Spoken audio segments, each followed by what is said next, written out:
All right, it's a beautiful Saturday. It's 11:25 in the morning and it's blackout. It's raining, kids were mowing the lawn, and wham, lightning struck really close to them. They all came running in. Hopefully they got the lawn done. But I'm gonna make some fribs today. We're gonna smoke them out on the smoker, but alas, it's a terrible day and I don't feel like being outside. So we're gonna show you how to brine and do some smoked ribs, but in your oven in the house. Super easy, super quick. So how did I decide on using back ribs? It was a really easy decision for me. They were on sale. And I'm a faux chef, so I can do whatever I want. Sometimes I buy things on sale. I like to save money. Not always. I spend money on stupid things. So first thing we're gonna do to make our fribs is we are going to brine them. We're gonna brine them for 3 hours. It's a simple process, but we've got to get our ribs ready first. We have some back ribs. They aren't baby back ribs, they're just back ribs. Got a little bit more meat, tend to be a little tougher, that's why we brine. You brine to make your meat a little more tender. All we have to do to get these ready is we take our knife and we pull into a bone, go along a bone, and we pull this membrane off.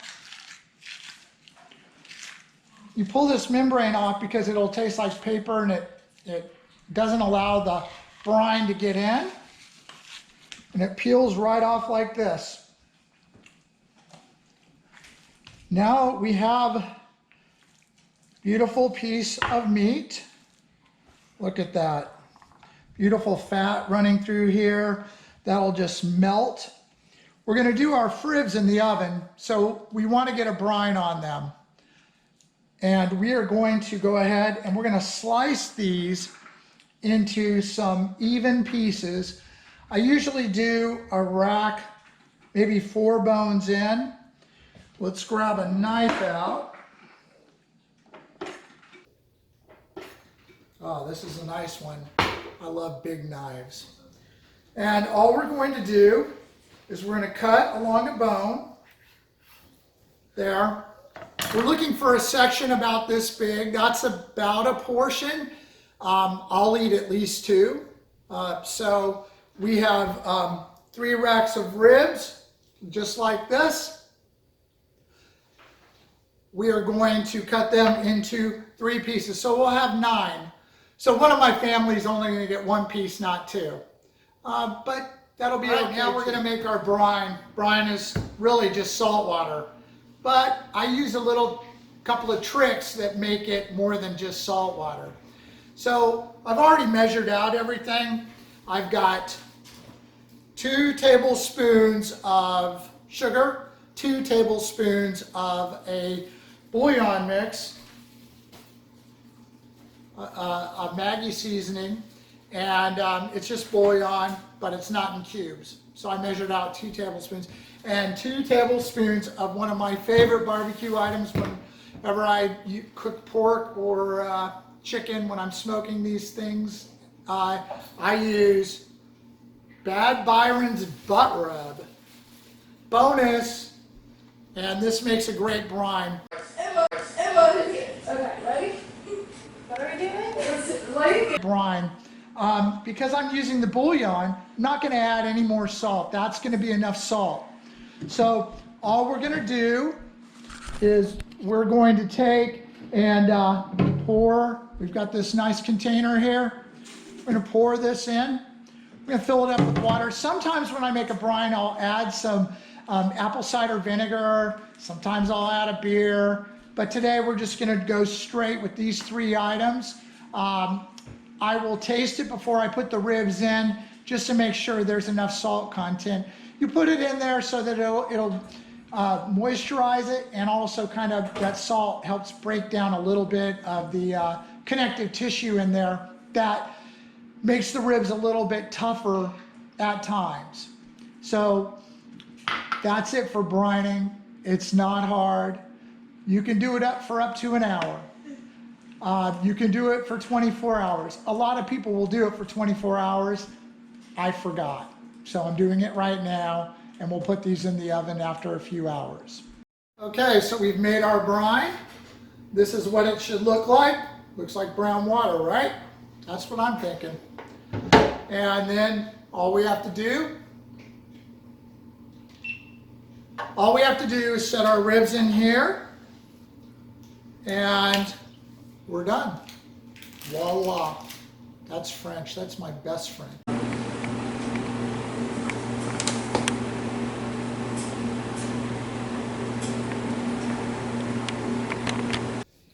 So now it's time to season our ribs before we put them in the oven. So all we're going to do is take our ribs out of the brine.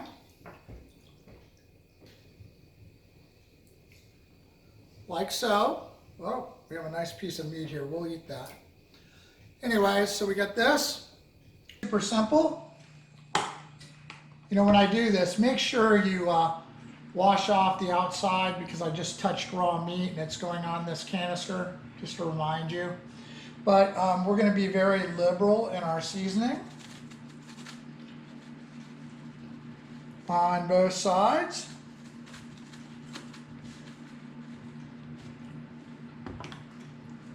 That's how we do it. So as you can see, I put all of these on their side, and that's for a reason. You only have a small amount of rib touching the bottom of the pan. And we're about to look at how I set this pan up to go in the oven. Okay, so now we're ready to finish off our ribs, wrap them, and put them in the oven. Got the oven already preheated to 350 degrees. So as you can see, we've put all the ribs on their side. We've added about 16 ounces of chicken broth in the bottom, which will help steam and cook the meat and keep it moist. The trick to making them a little smoky is to add a little bit of liquid smoke.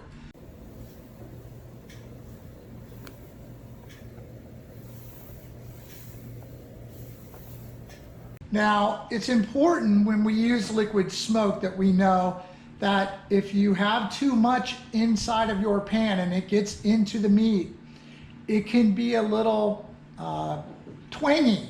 Twangy, that's a word, right? Twangy. And we're gonna put it in here to get that smoky flavor, but hopefully it doesn't kind of crawl up the meat, just like when you put a paper towel in water and the water kind of crawls up.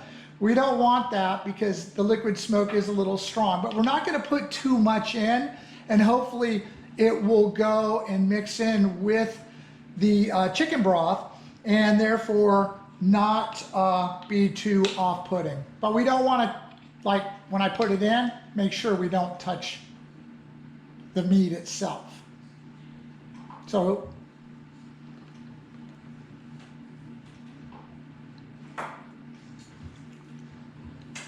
we have 1 tablespoon, it's a tablespoon. There we go. And I just snuck it in a little corner there where there's nothing. And obviously when it starts heating up and starts to bubble, it's gonna permeate the entire pan, which will be good. Now all we need to do is we're going to take some foil. We're gonna wrap this, make sure it's sealed tight. We've already heated our oven to 350 degrees.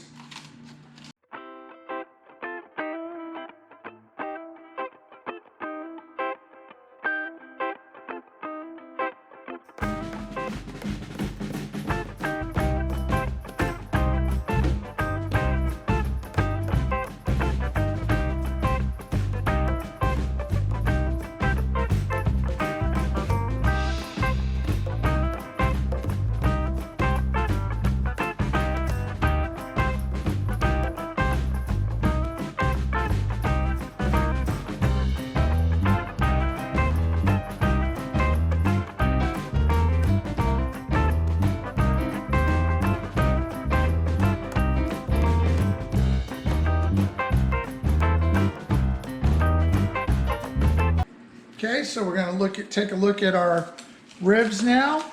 It's gonna be hot. Oh, look at that.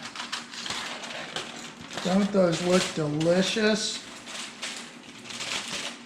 When you cook back ribs, they have a lot more fat than the baby back rib. And so as you can see, they're a little crispy on top. We're gonna pull one out. We're gonna go through the whole procedure that we will do. If you remember how big these pieces were, oh, they are falling apart. So let's grab one that's gonna stay together, and it fell apart anyways. Okay. Look at how tender and nice those are. Once I take these out, they're going to, it is, look at that, that is just delicious. And I just can't wait to have a bite, so I'm going to indulge myself. And there we go. Oh, so good. And because they're cooked in the oven instead of on a smoker, that fat is still incorporated. And as I always say, I get 30 minutes. Good, baby. oh well.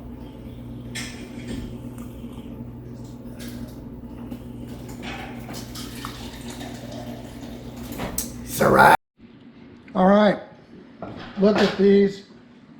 This is a perfect portion of ribs, and they are just cooked to perfection. This was the end that was in the bottom, and you can see the, you know, when you put, so this was the bottom edge, and you can see how there's a little bit of that, almost looks like smoked flavor. Well, that's where the marrow has been cooked with the liquid smoke and the broth. There's a lot of fat in here, but we're just gonna take these out and let them cool for a minute before we add a little sauce, and we have dinner. And this one here, this fell apart. So I'm just going to give you an example of how you're going to coat your ribs. Before we're going to put them back in the oven for just a minute. Just put a little dollop on here. And I just usually use my tongs because, as I've said, I really don't want to do too much work, and that means cleaning 2 sets of tongs or getting out one of my fancy brushes to brush this. Just doesn't matter. We're just trying to get a good glaze on top. That's how it will look. And then it's going to go into the oven. I didn't turn off this oven, I just kept it going. I didn't turn off this oven, I just kept it going. And by doing so, what's happened is that it's hot. And we just want to get a good glaze so that barbecue sauce, first of all, isn't cool or even room temperature, but that it adheres to the outside. So when you pick up each bite, you're going to have a good even coating, and it bakes in. The sugar in the barbecue sauce will caramelize. Just exactly what you want to see. So that'll be a couple of minutes, and